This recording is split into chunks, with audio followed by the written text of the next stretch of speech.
Welcome to Hack Your Happiness. The way that humans are wired, you will more easily remember a bad thing than a good thing. That's just science. And that comes from, back in the day when you get chased by a bear in the woods, you have to remember that that wasn't okay and that it felt terrible, or you'll do it again. Are you a teen or adult looking for more happiness in every day and ways to connect with people in your life? You've come to the right place. Hack Your Happiness is a podcast designed to bring you the behind the scenes of what brings iconic individuals happiness, plus their life hacks. I'm Mercedes. And I'm Anastasia. And we're the two teens behind Small Bits of Happiness. We're interviewing Olympic athletes, entrepreneurs, celebrities, and more. Throughout all of our episodes, you'll find great conversations, hacks that you can take away and try in your life, inspiration, as well as unique and surprising insights.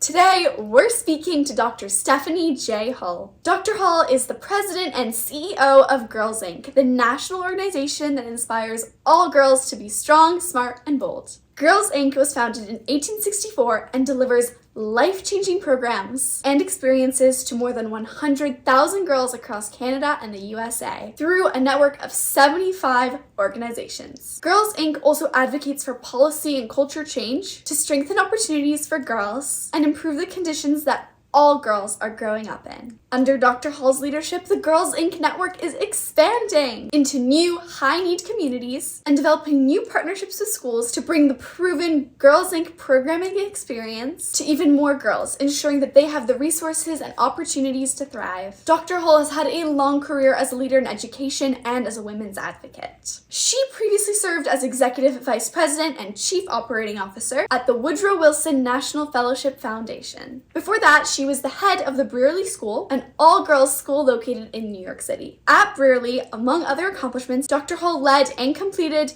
their largest capital campaign to date, that being $75 million. Dr. Hull was also a member of the faculty and administration at Mount Holyoke and Dartmouth colleges. Dr. Hull holds a PhD and an AM from Harvard University and a BA from Wellesley College. In 2023, Dr. Hull was named as a Nonprofit Times Power and Influence Top 50 honoree. Welcome, Dr. Hull. Thank you so much. I'm really thrilled to be here. Before we get into this week's episode of Hack Your Happiness, we just want to quickly say, check out our happiness wellness products designed by us for individuals of all ages to help you bring a small bit of happiness to your home with our tangible tips and tools. Check them out in the show notes. We are so thrilled and so excited to be speaking with you today. You are so iconic, your work is so impactful, and you've truly made an impact in hundreds of thousands of girls' lives, and we are just so excited to be speaking with you today. You are a very successful businesswoman as the president and CEO of Girls Inc., and a Harvard graduate, Times honoree, and beyond. So take us back to the beginning. How did your journey begin? Well, this could turn out to be a very long story. So instead of going all the way back to the beginning, I will start with a couple of key moments that I think help people understand how I turned out the way I did. One of them is to say, when I was probably 10 or so, I genuinely thought that I would be a pirate when I grew up. I wanted more than anything to be a pirate. I wanted to have my own ship. I wanted to be out on the open ocean. I didn't want there to be a lot of rules or responsibilities. I wanted fresh air. And most of all, I wanted a big chest full of gold. So the problem was I didn't know that pirates were bad and that they hurt people. I hadn't really read a lot about them. I had sort of a vague idea that I thought would be great. But once I found out that pirate wasn't really a nice thing to be, I had to really rethink my priorities. I do think still, though, that there's nothing that makes me happier than looking out at the ocean and feeling that ocean breeze. And I still very much love gold jewelry. So some of those things have stayed, but I no longer would want to do anything that would hurt people. I think a next moment was maybe a couple of years later after I decided what the next thing was. I really wanted to be a fashion designer. So I worked really hard to learn French and Italian. I had a deep belief that once I was presenting my collections in Milan and Paris, I would need to be interviewed, and it seemed silly not to speak their language. So I worked really hard. Of course, I did not become a famous fashion designer in the catwalks of Milan and Paris, but I do still speak French and Italian. I ended up being a professor, as you said, of French and Italian. And I think a lot of that creativity and that sort of passion for, designing and thinking about solutions has stuck with me. I love problem solving. I love puzzle solving. And that's really what fashion design kind of gives me. And I think a third thing that influences me is that when I was a professor, when I finally got to be a professor, I was often asked to work with students who felt in some way disenfranchised. So I worked with students a lot of the time who were the first generation in their families to go to college, or who came from backgrounds that made them feel like they really weren't like everybody else. They would come and they'd think, I'm so different. And I think that is the thing that next shaped me to understand I can help a lot of people, I can teach a lot of people, but it really gives me the most pleasure to help somebody who has a lot of potential that either they didn't get a chance to try out or no one's telling them about. So that, I think, is the third element that has really stuck with me. I love helping people, love helping young people find out what they'd like to do, and then I love to do whatever they need me to do to get that thing done. Wow, what an amazing journey. I love the pirate. That is such an iconic way to begin. I mean, who wouldn't want to be sailing and doing what they want on the beautiful ocean all day? I love how the pirates ruined it, right? I know. Exactly. I love that. And I love how, ever since you were a child, like, that's kind of flown and everything has kind of brought you to where you are at now. Just got all these different inspirations, ideas. Yeah, Amazing. and they all brought you to where you are today. They built you up. I think that kind of just proves, like, the importance of the journey. And exactly. being a teenager, we're going through a lot of different things. We might not be 100% certain what we want to do with our lives yet, but just trusting that, maybe this sport that I'm doing will somehow come into play, even maybe the people that I meet or the skills of, like, time management that I learn. This really proves that just trying different things in the end will bring you to what you genuinely love. Yes. And so, speaking about your amazing journey, what do you think your biggest challenge has been? It's hard to believe now, but when I was young, I was incredibly shy. My biggest challenge was I really had a hard time talking to people. Everybody. I was just very, very, very, I didn't want to talk. And so I think the person who helped me most with that was my mom. She knew I couldn't exist in the world without talking to anybody. And so she would push me. She'd make me a little deal. She'd say, okay, we're going to this place. If you look at this person and you shake her hand, afterward, we'll go get ice cream. And, we had little deals like that, which it's amazing now that it would have been so hard for me, but it was genuinely hard. I really had to just get every ounce of my courage up, and I would do it. And she would also teach me that she knew that it was hard for me. And so she would give me something to look forward to after I did it, and she'd give me a break. And, of all people, I think when you look back on it, if you think about how shy I was unusually shy. And I'm sure a lot of adults and a lot of her friends thought, you have a very weird kid. She always defended me. She always said, this is just something you have to work on. You're doing great. And she would make sure that I knew that I could take a little break if I had to go to a party and interact with, 6 or 7 people. And I laugh thinking about it because this is my job now. But, back when I was a kid, I really had to sit and just tell myself, okay, I can do this. I can do this. I can do this. And I'd get through it. And then she'd say, it's fine if you want to go in your room for a little while and just not talk to anybody, just, recharge. And I think even now, that's a strategy that I use. If I have to put a lot of energy out to do something, I feel like it's perfectly okay to build that energy back up. And that's something I, can tell other people about. It's not, nobody is the same way all the time. Some people have to do a lot to do public speaking. Some people have to do a lot just, to do sort of smaller interactions, go to a party, that kind of thing, give a presentation in class. And, I think you need a strategy. You can't just expect yourself to be different from the way you fundamentally are. I think that is so true. Like, some of us, like, we are good at public speaking, we feel confident, and sometimes there's other situations where we're really stressed and we don't want to. And having that, freedom to recharge and accepting that, hey, I need to work on this a little, and that's okay. It's not my strong suit, even though it might be so-and-so's strong suit. Is okay. And I really like the idea of, just giving yourself that grace, pushing yourself, but letting yourself still, like, have grace and accept who you are. And it's amazing how supportive your mom was and pushing you to, grow and be better. But at the same time, rewarding you because you were still a young kid, and giving, rewards of, and getting you to associate being a little bit brave with, getting some ice cream or like a new toy or something. So I think that's a really great way to get yourself out of that shell. Exactly. And Girls Inc. does a lot of work to empower girls to be strong, smart, and bold, which I love so deeply.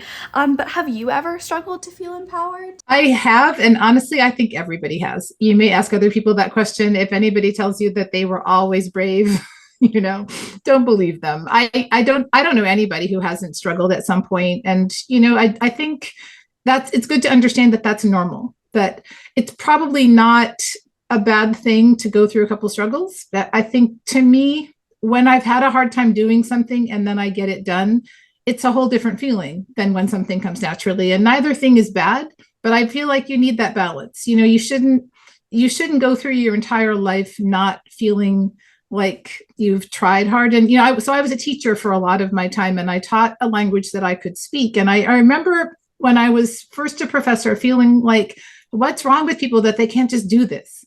And so someone suggested to me, you know, when is the last time you tried something in front of people that you weren't sure you could do? And I thought, it's been a long time. So I went and I took horseback riding lessons in a group with a lot of people, and that turned out to be very scary. And it's something I still do today. But doing that, starting that at age 27, and in front of a whole bunch of people your age were the rest of the people in the class. So there was me, and there were a bunch of girls who were just like, oh, this is really easy, this is really fun, I can do everything, I'm strong, I'm flexible. And I was just thinking, if I fall off, I'll probably break every bone in my entire body. And that was a moment when I could realize, this is how other people feel when they try things that are hard.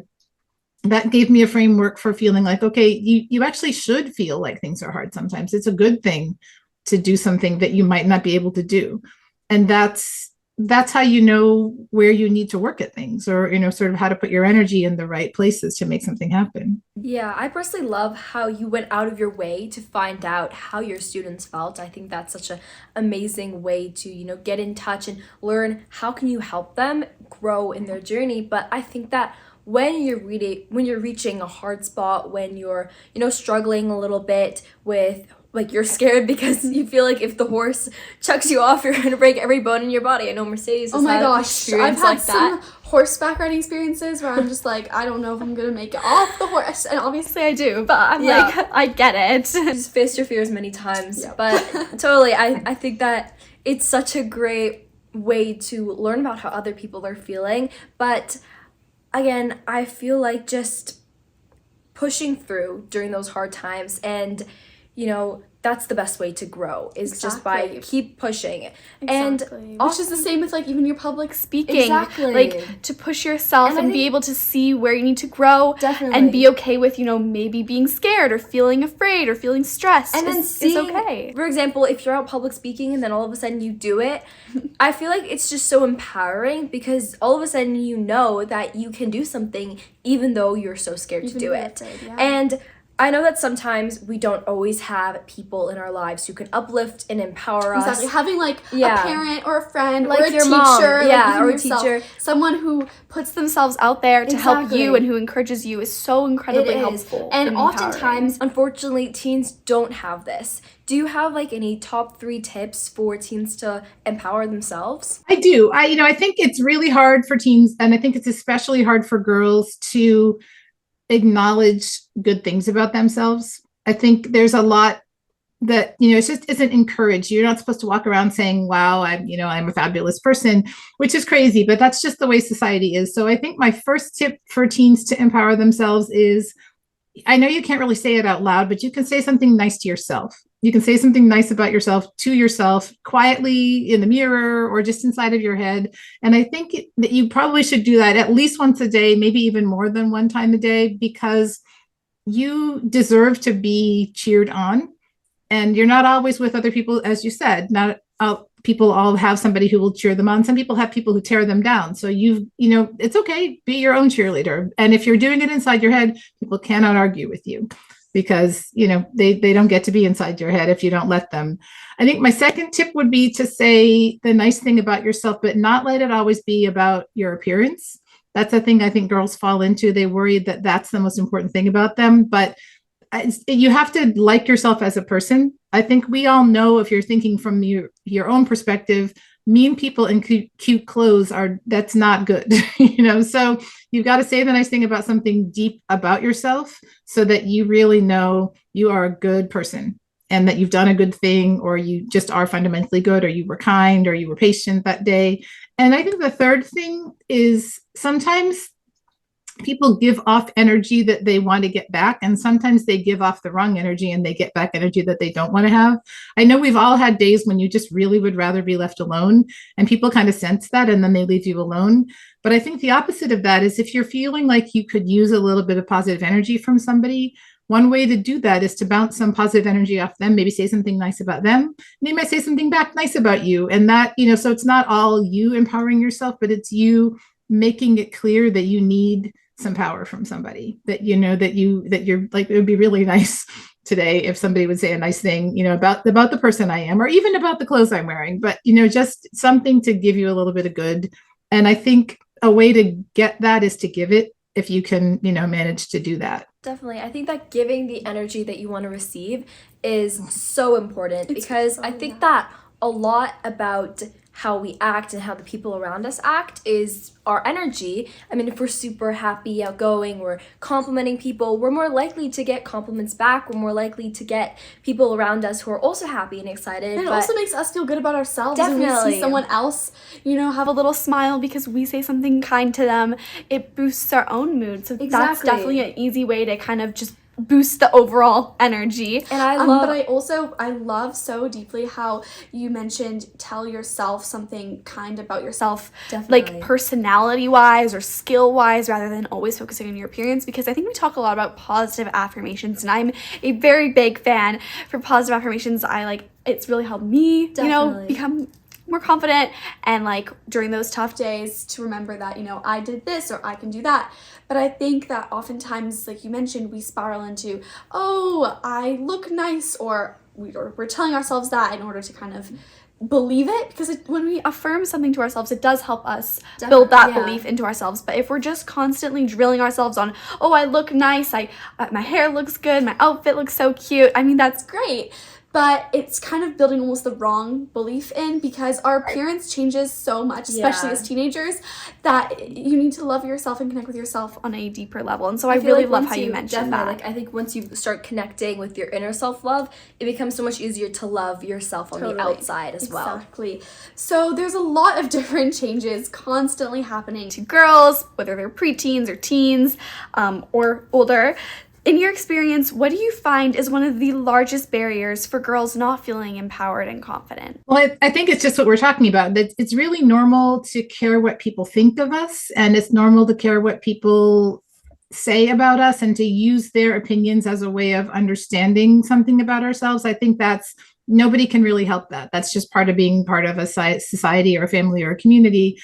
But I think when you always worry about what kind of impression you're making, and you always use everybody else's opinion to decide that, you lose your perspective pretty easily. Because I think the way that humans are wired, you will more easily remember a bad thing than a good thing. That's just science. And that comes from, back in the day when you get chased by a bear in the woods, you have to remember that that wasn't okay and that it felt terrible, or you'll do it again. And that time the bear will eat you. So, we're biologically still wired to be those humans who really easily retain a bad experience, like this food didn't taste good, that running from the bear didn't feel good. And it's like we're still those primitive people, but now we're living in a world where there's no more bears, and we're not really, maybe there are, but you're not in danger every day of having to retain all those bad things, but our brains still do that. And now you're not in a world where you're with people who will tell you 10 good things to, get a little bit of good, because it takes so many more good things to block the same amount of space in your brain as that one bad thing. Nobody has time to tell you 15 or 20, good things for every bad thing. And you just have to just remember in yourself, like that's the thing my brain's doing. My brain is giving me this bad thing. I don't really need that. I'm not going to need that. There is no bear. I don't need to keep a bad piece of information or a bad feeling about myself. You use it for what it's worth. I mean, if you did a bad thing, fix it and move on. But if it just was a bad experience and it felt awkward, you're not going to need it to get through your day. You don't have to keep it with you. And your brain, honestly, that's one of those things, your brain can't know that. We haven't really evolved back to a new kind of people. And now we have social media, which is kind of like a whole bunch of bears chasing us all day. So I think try to put it in perspective and tell yourself that mean comment, it's just really big in there in my brain, but it's not worse than the nice things that happened to me today. Yeah, I mean, I remember when I was younger, my mom would always tell us, every time that you think or say one bad thing about yourself, you need to say 3 good things about yourself, to cancel that out and bring more positivity in than negativity.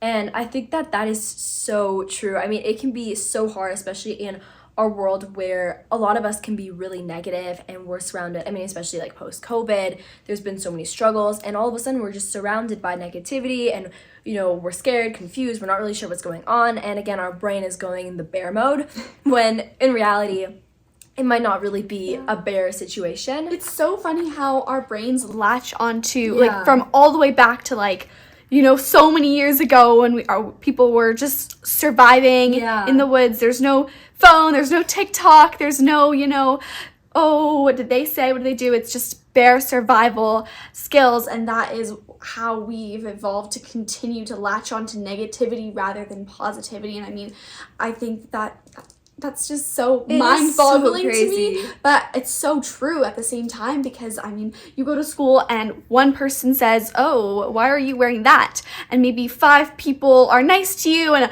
you know, compliment you or say something funny, and you have a great experience and a great interaction with all those people, but that one comment is what you're thinking about late at night because you can't fall asleep, and you're wondering, oh, is my style bad? Oh my goodness, does everybody hate me? Why do I have no friends? And there's overthinking happening. And but I think what is a really great takeaway from that is just reminding yourself, saying, hey, I know why this is happening and I'm going to try to stop it. I'm going to acknowledge that I'm not in a bear situation, and I'm just going to tell myself, no, I do not need to hold on to this memory. I'm just going to think about the people who told me that I looked great today, and the people who were really nice to me today, and the people that I care about and what they're telling me, not about this other person who probably just had a bad day and is reflecting what they felt about their outfit onto mine. Right. Another thing that I've noticed is, you know, what my dad always told me is focus on the people who care, focus on the people who like you, the people who bring you up, rather than all that negativity and all the people who don't like you and don't energize you.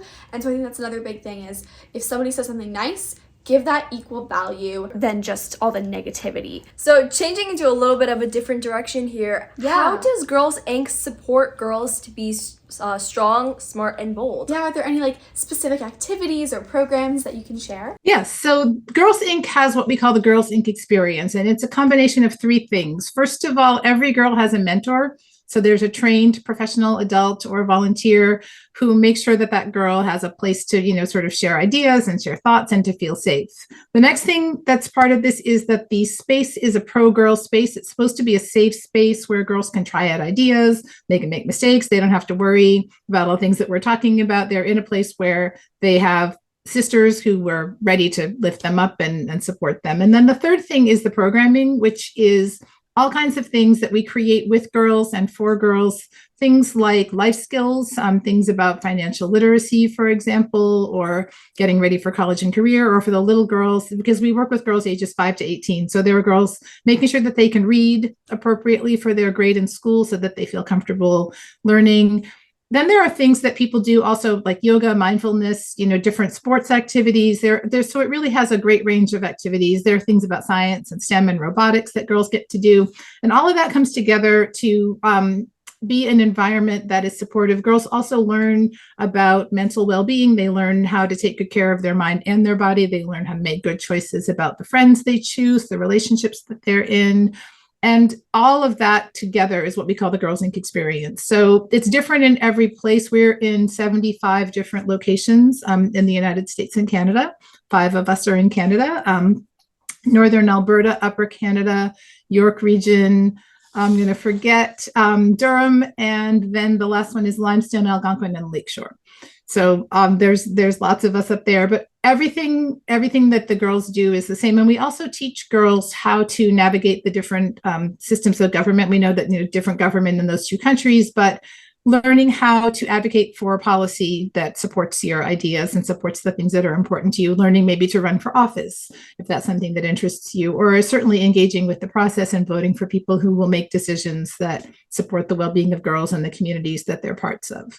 So Girls Inc. it's meant to be fun. It's not school. It's something that happens outside of school. It's a fun place. It's a safe place. And it's a place that girls help to create. So it changes over the years. And I know you said that it's 160 years old this year.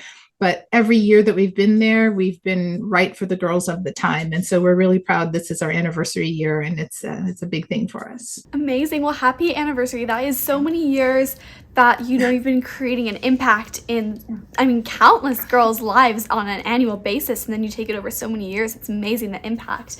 And I love that because I think that, you know, empowering girls and bringing them together, I think sometimes girls see each other as like opposition. Yeah. Oh, I have to be better than her, I have to be prettier than her, I have to be smarter than her, I have to do better than her. And then it gets really difficult because really we should be empowering each other rather than tearing each other up. Exactly, building each other up rather than tearing each other down. And I've noticed that that's definitely a struggle, especially in our modern day world where social media is like all comparison. A lot of the time there's a lot of comparison on there, and insecurities play out in unpleasant forms onto other people. So I really love how Girls Inc. focuses so heavily on bringing girls together in that sisterhood, like you mentioned. Yeah, I love that sisterhood. I think that's so powerful, and just creating these positive relationships for girls so that they also have, you know, they have a good experience with other girls so that they feel, you know, as not like they're being constantly compared and competed against each other and pitted against each other, so that they can just by their own, like, I feel exactly like girls do it to themselves, unfortunately. Definitely, I know, but I think that what Girls Inc. does is so amazing, so important, and so needed, so impactful. Exactly. So I feel like it's such a massive program on such a grand scale, and as the CEO, you must be busy constantly running programs, helping, making decisions on all levels. But downtime is such a key, important part to success. So what do you do as a way to relax and to take breaks? I completely agree that downtime is important. And I think, you know, one thing I'll say before I answer the question is to say that the adults who work in these communities have to take these things seriously, because I know, you know, that there's nothing worse than an older person who basically tells you, do as I say, not as I do. You know, it's just terrible to be a hypocrite. And it's hard to look up to somebody who can't even live their values. So we are all pretty good at this. For myself, I still like to design clothes, as I said. Sometimes I work with stained glass. I like to paint. I love things with lots of colors that I can play with and blend together. I read a lot, every day, at least for part of the day. I love learning things. I love learning languages. I love to, read sort of one long article in the newspaper and learn about a person that they're featuring, or learn about a thing that I hadn't really thought about. I like listening to podcasts, so I'm really proud to be on one. And I like to go for walks when it's nice out. So yeah, I actually do work very, very hard, because I care a lot about what I do, but I know that I won't be good at it if I don't take breaks. So I am super good at relaxing. I can, even if I only have 10 minutes, I can find a way to just almost completely forget that the day is around me. And I've been like that forever. I think that's something that kind of comes from my family. My family's very, very hardworking, but they're fun.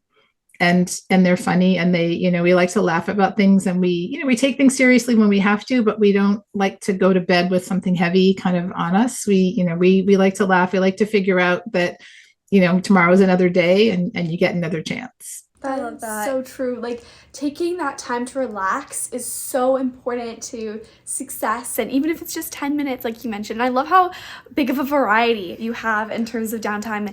And I love how you still design clothes. That is so meaningful, because I think there's like that inner child in all of us. And just fueling that is key. Even though you're not designing for Fashion Week in Milan, you're still able to fulfill that inner dream of yours and create something that you love. So what is one piece of advice that you wish you could give to your teenage self? She would hate this, but I probably would say to her, you just need to relax. I was so worried about everything. I spent a lot of energy thinking about things I had no control over. I worried what people would think. I worried what would happen. I worried about people, what if those two people who are together now were apart at some point? What if this person's not happy? I don't know why I was like that, but I was, I told you I was interested in fashion, and I was really interested in developing a personal style, but then I would worry about what I would look like at school and if anybody would make fun of me. And the thing is, I didn't live in a world like that. My friends were nice. The people in our school were nice. Nobody made fun of me ever that I can really remember. And we also went out of our way, the girls that I was friends with, we went out of our way to look out for other kids. It was just like we decided we were going to be in charge of making the culture. And so we would, if anybody wasn't nice to somebody, we would go get the person that they weren't nice to and bring her into my circle, So we had this very strange group of people, because it wasn't like we had things in common. What we had in common was that we didn't tolerate not tolerating people. So it was kind of, we pick up all the people who were strays, and we'd, bring them all in. And I don't know why I was so worried about what people thought when all of my outward affect was don't worry about it. I mean, I would tell people don't worry about it, but then in myself, I was kind of worried about it all the time. So my teenage self, I don't think any teenager is ever all the way together, but if I could go back and just, breathe, because you'll realize this sooner or later, but not very much of that stuff really mattered. I only remember the good things. And, so I just had so many things collected every day that were just a panic. I couldn't even name 5 of them now, so I wish I'd known. But then again, maybe that helped me turn out the way I am. Maybe I'm so calm now because I don't have any more negativity left in me because I spent so much time being anxious when I was a kid. Yeah, I mean, I think that personally, I love your friend group. I think that's so sweet that you guys would just pick up the strays. I know, and I feel like it kind of plays into who you are now, like helping everybody come together as a community. And such a rock for those girls who are feeling like a little bit like a stray and they need a way to feel strong, smart, and bold. And I truly think that that's such a great advice to give to your teenage self, though, because I feel like we're all very self-conscious at times, and it's usually good to realize that people aren't really thinking about us that much, and they're kind of just doing their own thing and thinking about themselves. So just do what you want to do, and usually people will not care that much. Yeah, I mean, I love the fact that you took initiative to help out, but I think it's so interesting how despite the fact that you were giving so much to others who were maybe feeling a bit low, and you probably came off as this person who was confident and want to help out others and not really care about what others think, but you actually dealt with the same thing, is just such a good reminder to the fact that no matter what people appear to be going through, no matter what people, give off, they struggle too. Everybody struggles usually with similar things, especially when it comes to things like confidence. Especially when you're a teenager. Yeah. Yep. So I think that's a very important message, and I just want to say again that I think taking in people who seem to be struggling is very, very touching. What do you like to do every day that brings you a small bit of happiness? I am a morning person in such extreme ways. I just like morning. Every morning, there's one thing I do. I play a game that's in the New York Times. It's a word puzzle called the Spelling Bee, where you take a mixture of 7 letters and you make as many words as you can from them. I love doing that. I've always been a word nerd all my life. So playing the Spelling Bee is a great thing first thing. And then just eating breakfast I could look forward to that endlessly. I love breakfast. I love breakfast food. I love the feeling of getting a brand new day. I agree. I personally love breakfast, but Mercedes here is the biggest morning person you will ever meet. She will fight about, for me, waking up early. I woke up early today. It was 9 a.m. and I was like, I'm gonna need a matcha. I woke up at 5. And she's like, no, I need to wake up at 5. It just makes me happy. And she's talking about 6 as if it's the noon. And I was just I'm tired and it's 9 a.m. Yeah. And she's exactly the same. Yeah. What's your favorite breakfast food? I like waffles. They make me really happy. Oh my goodness, yeah. I love waffles. They're so yummy, especially with some maple syrup or whipped cream. Oh my gosh. The best meal. Both. Why pick? Yeah, why should you pick? Why pick? Exactly. So, do you have a favorite motivational quote? And if so, would you mind sharing it with us? My favorite motivational quote, it might seem a little bit strange, but it was something that Yoda said in Star Wars 50 years ago. He said, do or do not. There is no try. And I know people make that mean a lot of different things, but what I take it to mean is you don't need to worry about what you should have done or you could have done or you would have done. You just do the things you do, or you don't do the things you don't do. And that's it. Just at the end of every day, that's all there is. You did the things, you didn't do the things. You don't have to worry about whether you tried hard enough or whether people thought you tried or they saw you trying or any of that, because I think that's one of the ways to just kind of clear the deck each time. Make a list of the things you did. If you didn't do them and you need to do them tomorrow. If that doesn't work tomorrow, you got another day, so that it all kind of fits in with, when you get another morning and you're sitting there eating your waffle, you make your list again, and you don't have to think about what people think about it. That's, that takes too much time. It'll interfere with getting things done. I love that. That quote is amazing. I'm also a big Star Wars fan. I think that I love that interpretation of it. There's so many different, how people view it, but I really love the way that you view it, because definitely, like, we all have things that we do and that things that we don't do. And that kind of defines us, like Exactly. what we value, what we choose to do with our time, and who we choose to spend our time with. And so I think, like, as you said, the perspective, I love, first of all, when there's quotes that you can take different perspectives on. I think that makes them much more personal and, in a sense, deep.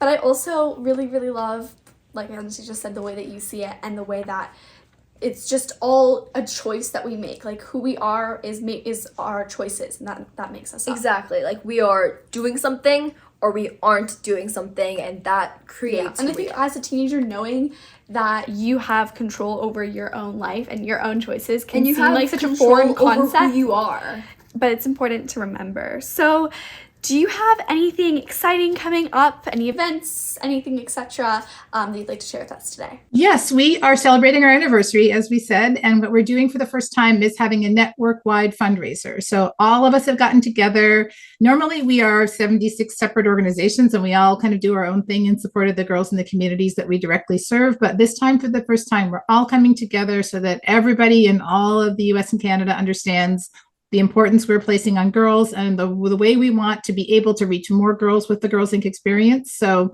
coming together to talk about what this means, what it has meant for 160 years, what we hope it means for the next 160 years. And it's also coming around a thing called Girls Inc. Week, which is in the beginning of May. So look around for evidence of Girls Inc. Week. Maybe we can, get you in and make a video for our broadcast. But it's a great time to see us working together, which is something that's really the hallmark of the way the girls always work together, but the adults don't always work together quite as well as the girls do. So I'm proud to see us coming together and really kind of living our values and sharing something that's going to be fun for each other. Amazing. I love that. Yeah, that's such a great way to celebrate. Yeah. Such a big anniversary. Very, very Well, this exciting. will be amazing. Hopefully, maybe we could. Yeah, we would love to. Yeah. We would love to share or do anything that we can. Totally. It's such an important message, and I think I don't know. I just think it's so important to bring together girls, especially in this day and age when we are all connected by social media, but we're also disconnected in the same exact sense. I think it depends. I think social media is amazing depending on how you use it. Yeah. So using it in a way to connect girls and bring them together, exactly, and empower. I think that definitely we can do so much and go so far. Exactly. Is there anywhere in specific where our audience can find you if they want to keep up with all the exciting things going on or looking more into Girls Inc.? Yes, girlsinc.org. That's the easiest way to find us. Perfect. Well, I want to thank you both for the work that you do as girls, because I think it's really important for everybody to support girls. But as you have been saying, it's most important, I think, for girls to support girls. Girls are the best friends that girls can have. And, we all need to be there for all of you, but it's just really fun to see what you have thought about and how you really want to make this world a better place for girls. So on behalf of all the girls that we work with, I wanted to say thank you for doing that. And thank you for letting me be part of this conversation with you. Thank you so much for listening to this week's episode of Hack Your Happiness. And thank you so much again to Dr. Hull for joining us today. Dr. Hull is truly so iconic, and she is such an icon. And speaking of her today just kind of inspired and reminded me of the importance of, as a girl, empowering other girls. And it just excited me to empower myself and empower others. So Anastasia, what would you say is your biggest takeaway of today? My takeaway from what Dr. Hull said today is just don't really worry what other people think of you that much. They're not constantly thinking about you. And on top of that, just don't worry too much. Take a step back and everything will turn out fine. You are on your own journey and don't compare yourself to others. What about you? One of my favorite things that Dr. Hull talked about was how we need to give ourselves that positive affirmation and tell ourselves, even if it's just inside of our own head, positive, good things specifically about ourselves and our personality and our achievements, because there's so much negativity in the world, and in order to kind of combat and neutralize that, we need to supplement with positivity and give that to ourselves. If you enjoyed this week's episode, please leave us a 5-star review from wherever you're listening. And also, join our happiness family. It really supports us, and we would love to have you as part of the family. And you can join the happiness family by following Hack Your Happiness on whichever platform you're listening to right now. See you next time!